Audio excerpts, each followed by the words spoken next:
Hello, all things Monona.com fans. I am here with Chad Beery, who is a prosthetist here at the Hanger Clinic. So if you want to describe for people like me that hadn't heard of the Hanger Clinic. We are a prosthetics and orthotics facility.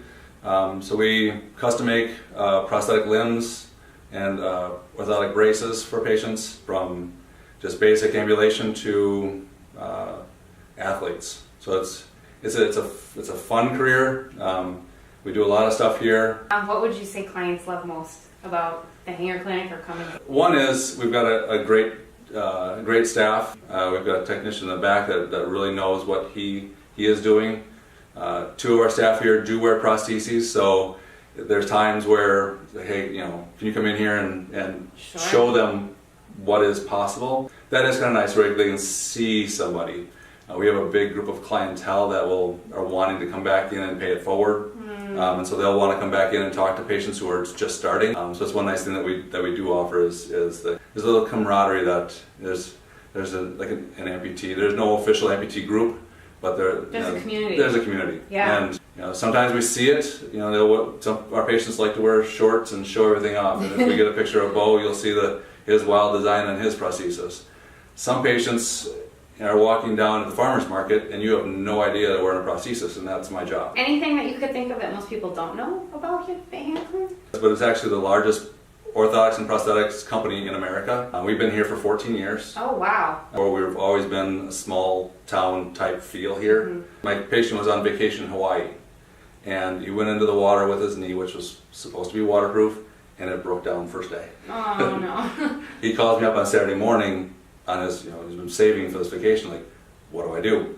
So I'm on the phone talking with him. I have him disassemble his leg, trying to get this knee to work for him. We have a Hanger office in Honolulu where he's at. Okay. So they came in on Sunday. Nice. And fixed him. So we do have offices all over the country. So it's one nice thing. If something happens, it's nice to have that back, that backing around the country. Sure. And there's a lot of knowledge out there of the thousands of employees that Hanger has. Somebody is seeing most likely what you have never seen before. So what is one of the most memorable experiences you've had? One of our first patients here, first time we met him, he was shopping around prosthetists, which I encourage patients to do. Find somebody that you click with. He was 20, I think he was 21, 22 at the time. Okay. And came in and he's like, I'm here to get a leg. So the first thing I asked him, like, what do you do? He's like, you're the first person to ask me. Like, that should not be the first person. That's what we're here to do, is get you back doing what you do. Mm-hmm.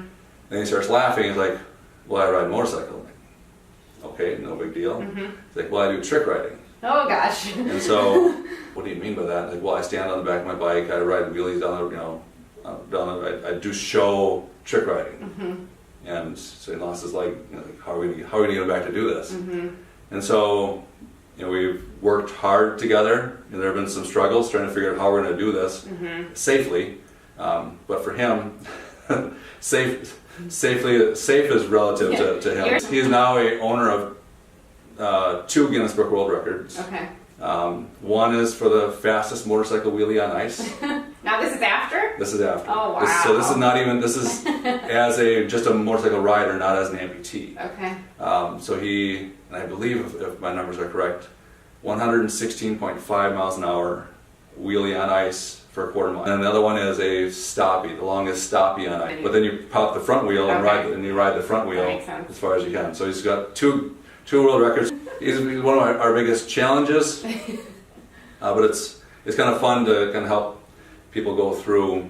If it's just, sometimes that biggest challenge is getting up and go to the bathroom. Yeah. Being able to go from here 15 feet to there is a big deal. Mm-hmm. And then there's people that ride motorcycles. You never know who's going to come in next and what their challenge is. Mm-hmm. And so that's that's the fun part of the day. And then you kind of spoke to this a little bit about some maybe odd requests that you've had, possibly. Then there are some where they'll come in with their buddies. I've had patients who are above knee amputees, and there are some knees out there where I can change the settings of the knees by Bluetooth. The patient will go to the bathroom and they've requested to access to that Bluetooth to mess with their knee as they're walking, and so. What a friend. And so that no, you cannot. And then how did you get into this profession? I started out in exercise physiology. Okay. In lacrosse, and started working with athletes, and working with, and loved working with injured athletes. Mm-hmm. And so I came back to Madison and started working in therapy.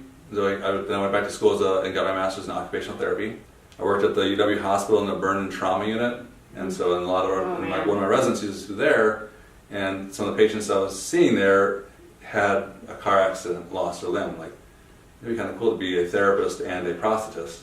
And so then I went to Northwestern and became a prosthetist. For our athletes, I use my exercise physiology, and for getting up people going to the bathroom and doing all their daily living stuff. Mm-hmm. That's the OT. So it's kind of a nice mold of all those things. And then to have the experience of our technician, Bo, I think he's been an amputee for 14 years. Scott, our practitioner, I think he was 8 years old and he lost his limb. Having the experience of Liz as a prosthetist and orthotist. And it's nice if I have a problem with the patient, say, hey, come on in here and take a peek at this, what do you see? Mm-hmm. So it is nice to have that extra set of eyes to, and that background experience of the staff here to say, I may see something, they may see something different.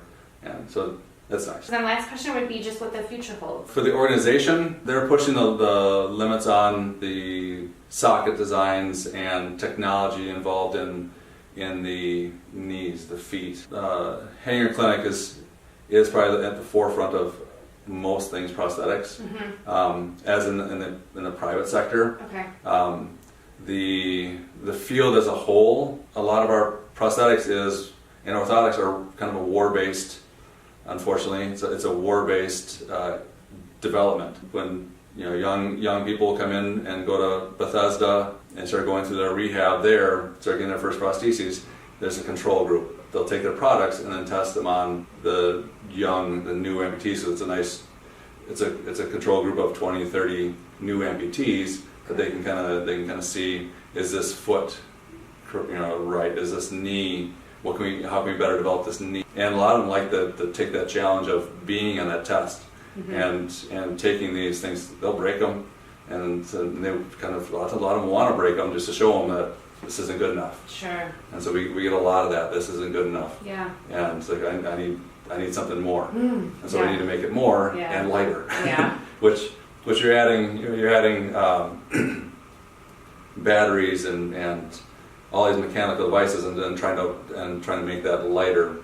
And that's the engineering part of this whole thing done somewhere else. Sure. They got a lot on there. Yeah. I just hope they get some good stuff so we can use it. Yeah, so I really appreciate you kind of no problem. giving some people an idea on kind of what you guys do and that you're here and all the good that's happening. So yeah, if you're going to the Pancake House, stop in and say hi. Yeah, that's where we are. So, all right. Well, thanks, Chad. Thank you. It was great meeting you. Thanks, too. guys. We'll talk to you soon.